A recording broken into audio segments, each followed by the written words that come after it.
Assalamualaikum warahmatullahi wabarakatuh. Salam swastiastu, namo buddhaya, salam kebajikan, salam sejahtera. Sebelum saya lebih lanjut, perkenalkan nama saya Indra Dwi Widianto, NIM 210110083. Saya di sini akan mengkritisi tentang seberapakah efektif dari hasil revisi undang-undang yang awalnya tahun 2014 nomor 6 sekarang direvisi menjadi Undang-Undang nomor 3 tahun 2024. Nah, ada beberapa hal yang saya kurang setuju dan ada beberapa hal yang saya setuju, yaitu masa jabatan kepala desa menjadi 8 tahun maksimal 2 periode. Kepala desa dan BPD yang telah menjabat 2 periode untuk masa jabatannya 6 tahun masih dapat mencalonkan diri 1 kali periode lagi.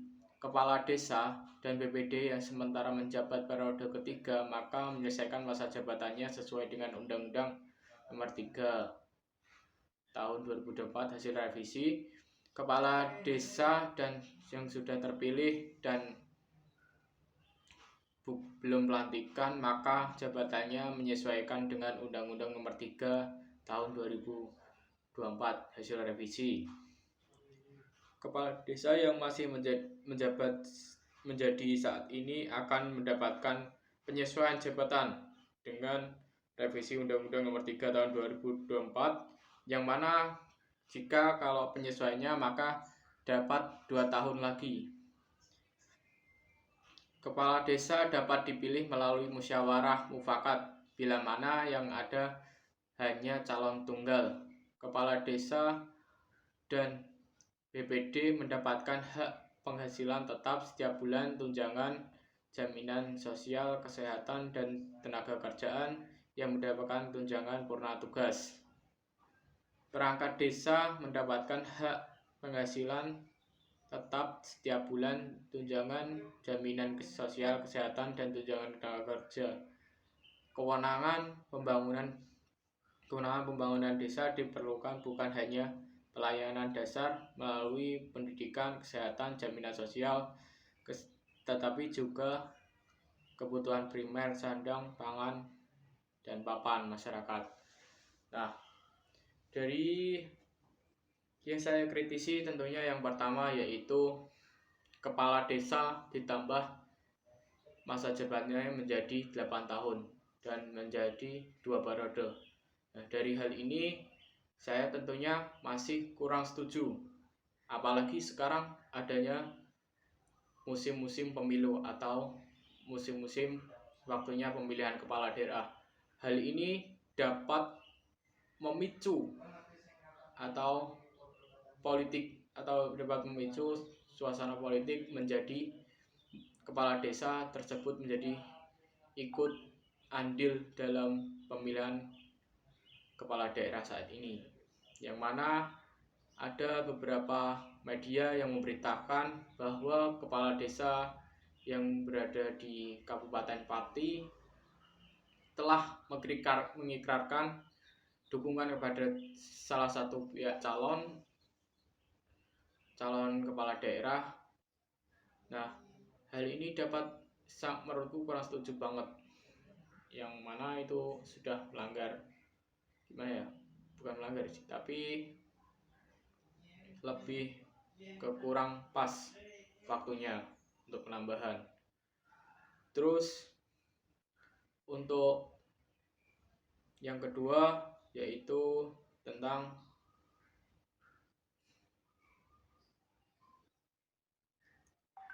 kepala desa dapat dipilih melalui mufakat dan musyawarah desa jika terdapat calon tunggal. Nah, menurut saya ini saya kurang setuju banget tentang ada calon tunggal jika hanya calon tunggal. Nah, sebenarnya tetap harus ada dua calon bagaimanapun, ataupun kalau satu calon kita tetap harus menjunjung demokrasi atau bisa dipilih langsung oleh kepala daerah. Jadi kita masyarakat desa yang cuma calon tunggal, maka sulit untuk melakukan demokrasi secara terang-terangan. Mending diberikan ke kepala daerah untuk menunjuk atau memberikan mandat kepada dinas pemerintahan untuk melakukan penggantian kepala desa. Terus perangkat desa mendapatkan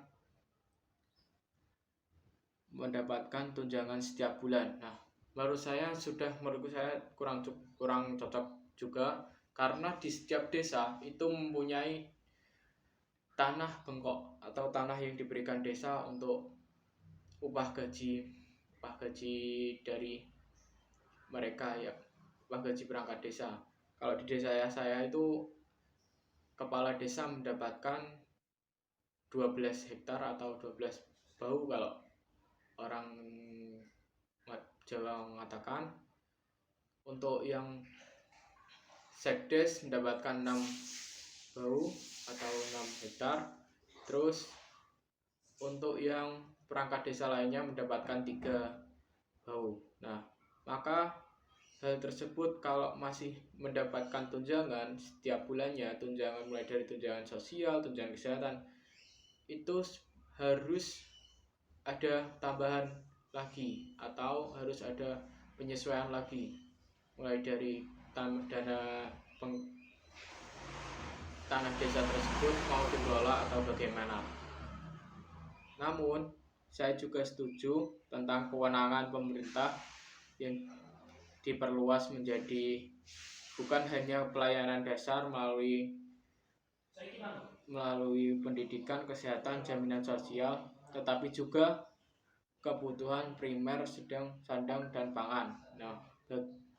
Pangan masyarakat. Nah, hal tersebut saya sangat setuju karena masyarakat juga harus dipenuhi kebutuhannya. Karena kesejahteraan masyarakat atau keadilan sosial itu sangat terlihat sekali pada hal itu, pada kebutuhan masyarakat yang sudah dipenuhi, tidak menimbulkan kesimpangan sosial di antara masyarakat yang golongan tinggi maupun golongan rendah. Nah, terima kasih atas hasil dari